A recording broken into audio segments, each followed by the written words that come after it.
In a move that should realistically only surprise Jeff Keighley, well, Highguard kind of collapsed. Today, we made an incredibly difficult decision to part ways with a number of our team members while keeping a core group of developers to continue innovating on and supporting the game. We're proud of the team, talent, and the product we've created together. We're also grateful for players who gave the game a shot and those who continue to be a part of our community. What went wrong with Highguard? Why was there seemingly this giant hate campaign for this game? And also, where does the industry go from here? In today's video, I want to answer those very questions.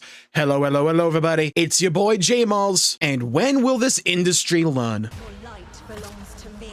So can we all agree that IGN might have the worst timing known to man? How do you put this review out? Hours ago. Also, IGN 7, Highguard's compelling gunplay, impressive pace of updates, and killer raid mode have made its exciting attack and defend encounters quite memorable, even if the version we have right now feels a bit like a rough draft. Oh, Highguard. When Highguard was revealed, it immediately looked generic. And I remember watching this trailer for the very first time back at the Game Awards and being like, what am I looking at? And I was in an absolute state of disbelief that it was just another hero shooter, because that didn't make sense to me. How could we have another example? We just had Concord. Could the industry really be that? I don't even know if short-sighted is the phrase that I need, but just out of touch. Highguard in so many ways is a game that epitomizes everything wrong with the modern multiplayer game industry. From characters that look highly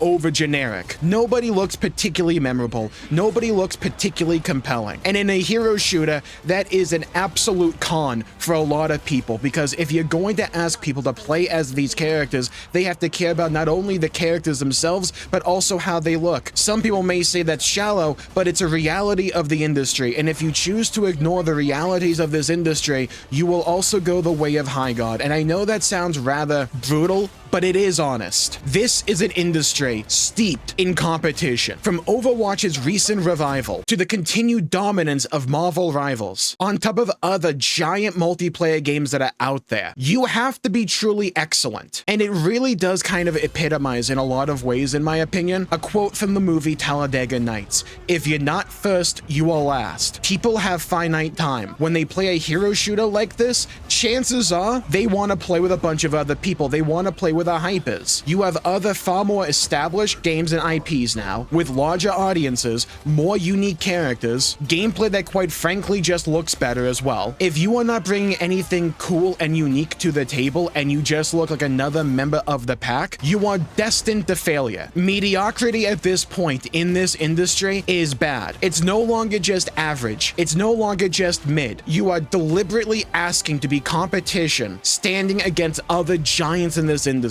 And if you're not bringing something cool and unique to the table and you don't understand why people like this genre to begin with, you are destined to failure unless you are extraordinarily lucky. And in a lot of ways, I would argue, Highguard was lucky, because there is an idea floating around there that I want to completely dispel right now. And that is this man right here. I'm gonna give you a better pause frame, Jeff Keighley. Oh my God, I'll do you better than that. Hold on. See, that's much better. Because as a game, you managed to convince one of the people in this industry that has the most sway, whether you like it or not, he has the most sway, or one of the people with the most sway, to put your game as the big final showcase for the most watched gaming event, the Game Awards. I'm pretty sure it's the most watched. Regardless, it is hyper popular. You are going to get a lot of eyes on your game you ordinarily weren't going to. I do not blame Jeff Keighley for the failures of Highguard. For the failures of Highguard rest squarely on the shoulders of Highguard itself. The game simply wasn't good enough. And no amount of trying to blame the consumer base out there, trying to blame gamers, will rectify that main issue. The game simply wasn't good enough. You had the spotlight. You got somebody to actually believe in your game. I'm not going to engage in like conspiratorial theories that are out there or anything like that. Jeff clearly liked this game and was rooting for this game. So many other games do not share that distinct privilege. But all you brought to the table was a generic looking hero shooter in a market filled with competition for that. And the things you thought you brought to the table that were unique and compelling simply weren't cool and compelling enough. Whether that be the horse mechanic or the siege mechanic, you need more than that because you're failing at the most core pivotal elements of the game. I don't know what it is, but I've noticed over the last few years, so many games out there have this look. Not the overall fidelity, but the art style of Highguard. This heavy reliance on like lighting and particle effects. The smoothness of the texture work for a lot of the details in the environment and the actual abilities that these characters bring to the table. The overall look, to me, has become utterly repulsive. It looks so horribly generic, and I think I'm not alone when it comes to that. But on top of that, you're just another hero shooter, and nothing about this trailer or gameplay that I've seen from Highguard looked captivating or compelling for a lot of people. Clearly, a lot of people tried it out on day one, but you weren't able to retain those people. You're never going to retain all of those people, but you weren't able to retain enough for those people. That's the core issue, because whether or not Jeff Keighley loved the game and endorsed it was never going to rectify that core issue. You have two overlapping audiences, the people that were always going to try this game out and the amount of people that tried it out because of the talk around it, and also Jeff Keighley. If you simply remove the Jeff Keighley group, the amount of people that were going to try the game out no matter what, one, that group probably grew because they figured out this game even existed, but also two, they weren't enough. And if they were, we wouldn't be having this right now. We wouldn't be reading this everywhere on the internet right now. It just wouldn't be a thing. This is not sustainable. The PC market is massive. Steam, the juggernaut of PC gaming. This isn't sustainable. Meanwhile, your competition's doing this. And also for Overwatch, a lot of people play this game on the Battle.net launcher, so this isn't even everyone on the PC platform. Whereas for Steam's numbers for Highguard, that probably is the lion's share for Highguard on PC. This isn't for Overwatch. Context matters. Sure, for Marvel Rivals, it doesn't look particularly good here until you look at the units being used. Knock this down to 6 months, and this looks a hell of a lot better, doesn't it? Your competition's doing this. Jeff Keighley got you to up here. The quality of the game brought it down to here. Jeff Keighley didn't do this drop. Content creators didn't do this drop. If the game was good, this drop wouldn't have been as steep as it is. There was almost always going to be a drop of some degree. But if the game was far better, it would not be like this. So what's the lesson? Your light belongs to me. This industry has a disease, an infection that is so deeply intertwined in the upper echelons of this industry, in the people making decisions, the people moving money around. They see other far more successful games take off and make a bunch of money, and they want to trend chase. They want to follow those trends to try and eat in on that market and try to get that money for themselves. And that's just not how gaming works, because games take so long to actually make nowadays.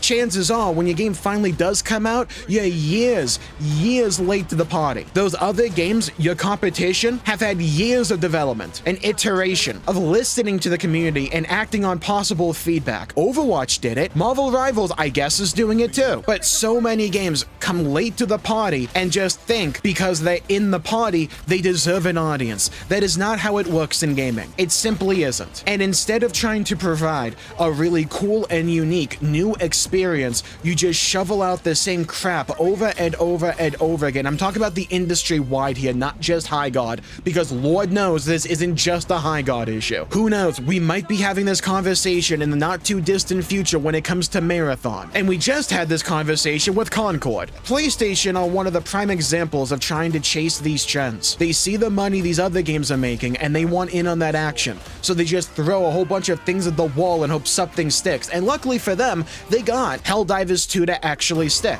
because that game brought something cool and unique to the table. This doesn't to the same degree, and it's that difference in degree that makes all the difference. Helldivers 2 is cinematic to look at. It's really cool to play. It's really cool just to follow the news of. This isn't. I know that sounds harsh, but in this industry, brutal honesty is so desperately needed, because we're gonna keep getting games like this that get shoved out the door, and they're going to meet the same, if not a similar fate, unless they bring something unique or something good enough to the table. Marathon, at at minimum, at least has its art style. Oh my god, what am I reading here? Reflecting on shipping my first game, Highguard. I don't want to spend too much time on this, but I want to hyper-focus on this paragraph right here. The internal pre-reveal feedback, even from unbiased sources, was quite positive, and where it was negative, it was constructive, and often actionable. People who played the game, including us, had a blast, and since we were an independent self-published studio built with royalties in mind, many of us were hoping this could finally be the thing that broke the millennial financial curse. This is what I take issue with. Not on the part of the developers or Highguard itself. No, because I want to know who looked at and played this game and thought this was ever going to succeed. That's what I question, because this was readily apparent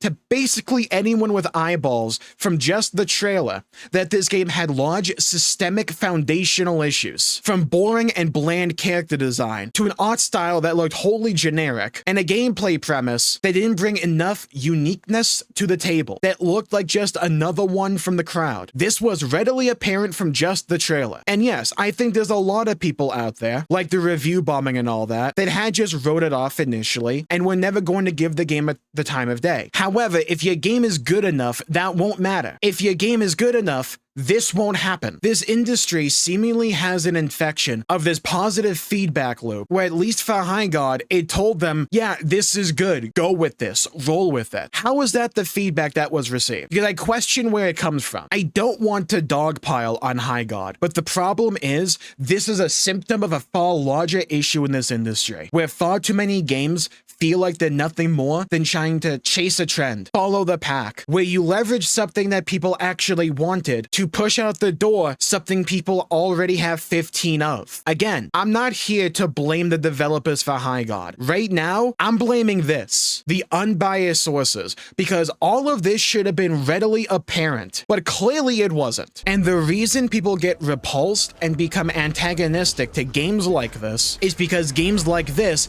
keep getting shoved out the door. The market is oversaturated. People are tired of getting a bunch of things come out that look and feel the freaking same, and they don't want that to happen anymore. They're tired of it. Understandably so. A lot of people out there don't word it in the nicest way. I get that, and I can sympathize with that to a degree. But if you want to release a game in the gaming market and try to appeal to gamers, you have to understand the game being played here, because you are choosing to play the game, and I'm not talking about Highguard here. You are choosing to play the game. You can either learn the rules and adapt, or this will happen. There are far too many people in this industry in positions of influence or authority that are so woefully out of touch. And because they're so woefully out of touch, it gets projects out of the whiteboard into production, put a bunch of time, resources, and manpower into them, all for this to happen. For things that should have been apparent to not only the people in charge of making this game, but also the people early on in charge of trying this game out and giving feedback. These things should have been apparent from the jump, from the beginning. People are simply tired. Your light belongs to me. Highguard wasn't the first, and it most certainly won't be the last. Hopefully one day this industry at large can learn. Not everything that you throw at the wall is going to stick, and sometimes you won't know for sure if it's going to stick or not until you throw it. But you do have to have at least enough of an understanding of how things work to know that when you throw a brick at the wall, it's not going to stick like a piece of chewed gum. Here's where you come in. Leave a comment down below with what you would like to see out of the future of this industry. It could be about anything, but specifically about multiplayer. What would you love to see a return of? Personally, I hope one day we can have a resurgence in RTS games. God, I hope so. And while you're down there, please leave a like and subscribe. It really helps the channel out and helps support future content, and I greatly appreciate it. And there's been a lot of talk recently about a possible Xenoblade Chronicles 2 Definitive Edition, and there's one thing in particular that I would love to see retained if that game does come out. Let's talk about the importance of UI and menu design. I know it sounds thrilling, but trust me, this is an important topic and applies to far more than just Xenoblade 2. Want to find out more? Check out this video right here. Thank you all for tuning in. Stay safe, have a great day, and I'll see you all next time. Bye-bye, everybody. Until we meet again.